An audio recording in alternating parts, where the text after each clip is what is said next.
Welcome, everybody, to the Count on Me podcast. My name is Jonathan Caruso. I'm the host today.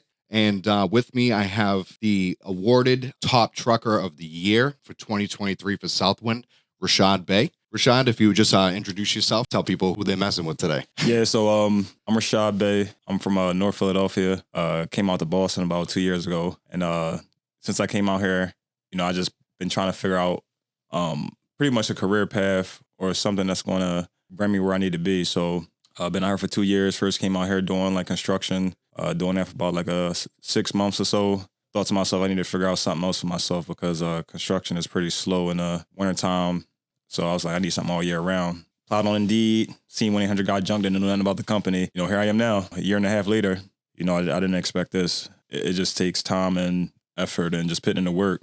We got a vision here at Southwind. So, I'm sharing the vision. I'm seeing it too at the same time when I first came here because a lot of things were said that can be attained here. And slowly I just put in the work, what needs to be done to get there. So just in time, I'm here where I'm at now. So So you were awarded the top trucker for 2023, right? Yeah. Can you tell us a little bit about that experience and how did you become the top trucker? First off, I would like to say real quick to the audience, the top trucker award goes to a person that embodies the 4 core pillars of Southwind. Yeah. Which is people development, integrity, exceptionalism, and alignment, right? Alignment, yes. So tell me, first off, how much revenue did you take in this year for the company? This year was roughly close to about 800,000. Wow. Yeah, this year and just wow. in 1 year, almost close to $1 million. So we're gonna see where the numbers land this year. Almost $1 million. You hear that? Almost $1 million. Yeah. Okay, so for our audience and maybe other people out there that want to become inspired to get this award, how would they do it? How would they go about doing that? How would you say that you became the top trucker?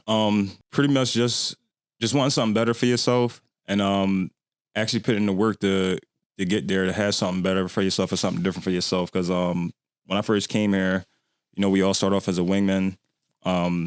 You basically just learn about the company, learn what we need to do here when it comes down to being on the trucks or being out in the field and at the same time being at the warehouse because each one of those categories, you have to do something that put some type of work in or some type of energy to actually, better yourself. When you're at the warehouse, we have training here when it comes down to people development, basically going through scenario training. We have our fleet and safety here. You need to learn about that. Consolidation. Just learn about those things when you first start as a wingman and graduate into that CSO when you start to become more hands-on with a customer experience and figuring out what the values is based on giving that customer, an experience.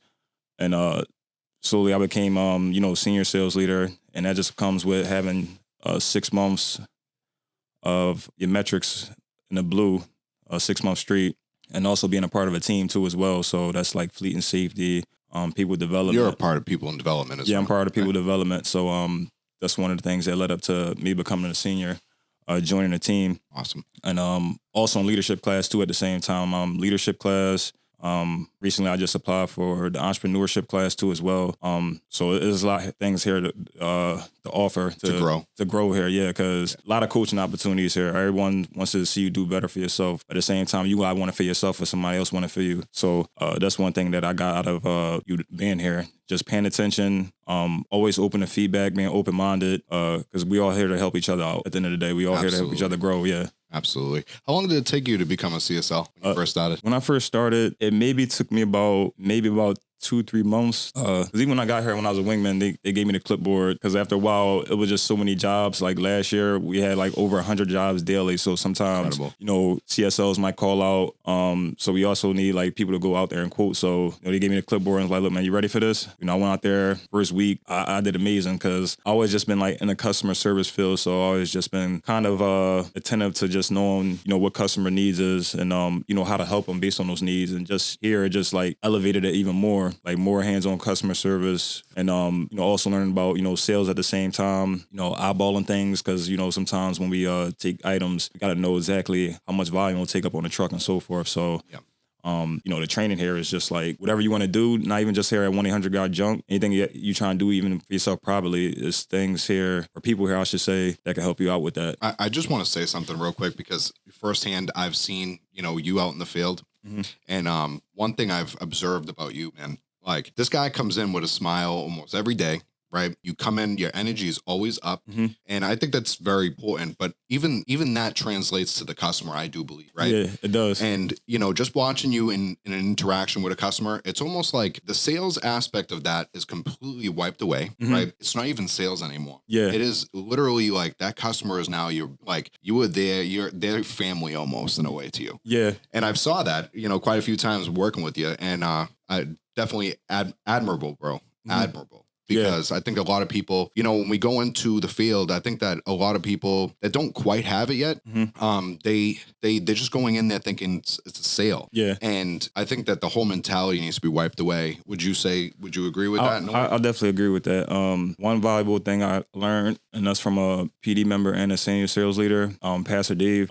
Before I became a CSO and just going through training, I watched him train other people, and he always gave his feedback on how he goes out and gives the customer his own experience. And one thing he always said is he's going out to make a friend and build a relationship with a customer. And that was a big value key for me because, we were always thinking sales. I was thinking the same thing too. Like, we're just going in the house, we're in and out, on to the next job. Yeah, transactional. Yeah, transactional, yeah.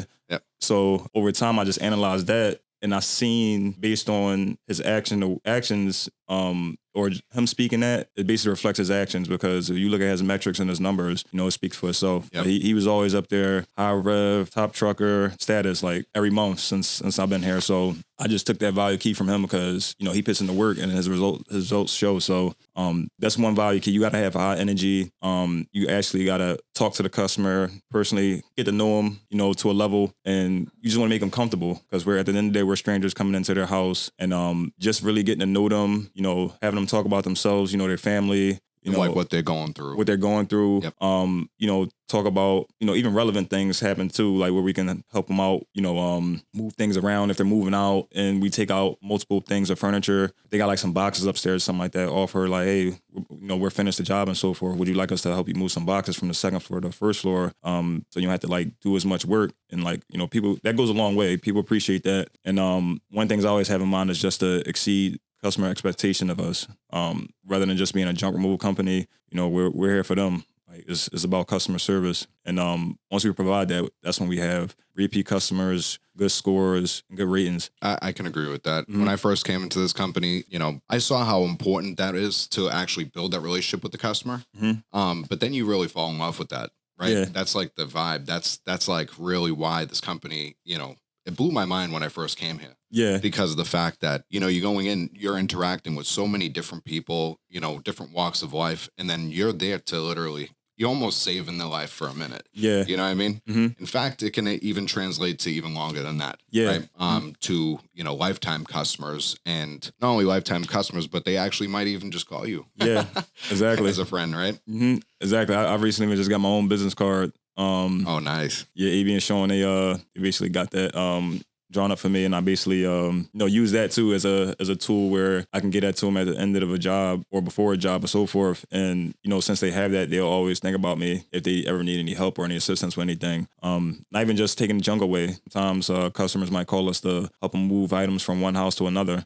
Basically, so I take a lot from that, as far as just just understanding the customer, knowing what their needs are, and at the same time that carries on to teaching the guys here too that want to level up, become from wingman to CSO and CSO to senior sales leader, because all the coaching I got now that I can basically share that with other people too as well and help them level up too as well. Just like same thing happened to me last year.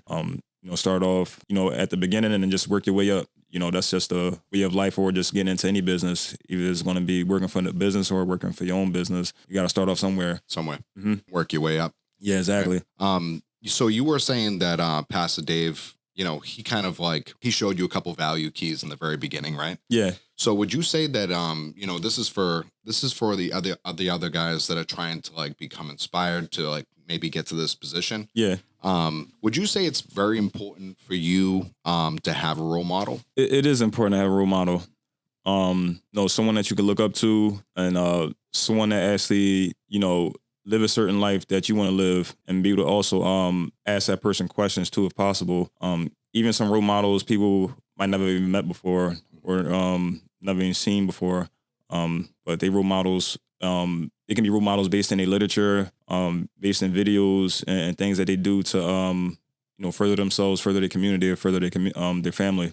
Yeah, so you've been a 2-time top trucker, right? 6-time revenue beast, and you are a 4-time highest RPH, right? Mm-hmm. That's insane. Now, I know that some people out there, they look, when they hear your name, Rashad, right? Mm-hmm. Some people really want to like be out there with you, right? Yeah. For obvious reasons, of course. Yeah. But it's like, at the end of the day, what would you say? What's the best piece of advice, right, to like end this for somebody that wants to, just get it? Like, if there was one thing that you could say to somebody right now to have them make it happen for them, what would you say that would be? One thing I could say to someone, to make it happen, I was really just say, just being more so about quality than quantity. Giving someone the quality of a service, rather than worry about price or money or anything like that. That comes secondary. That's gonna come with it once you give someone that quality of service. Like we were saying before, just engaging with the customer, building a relationship. One advice I can always say is, especially what we doing in the field, before we go to a job, the call ahead is like one of the most important things to actually get to know a customer and build a relationship briefly to understand, the thinking, how the customer's thinking or what they're dealing with and how they feeling, just based on talking to them over the phone, and just basically pre-gaming before you even get there to just know how you want to help the customer rather than just going in and just taking stuff and leaving. Once you establish that quantity, and then just really going back for them and just like helping out what they're going through or their situation, he's going to come with it. So always say build a relationship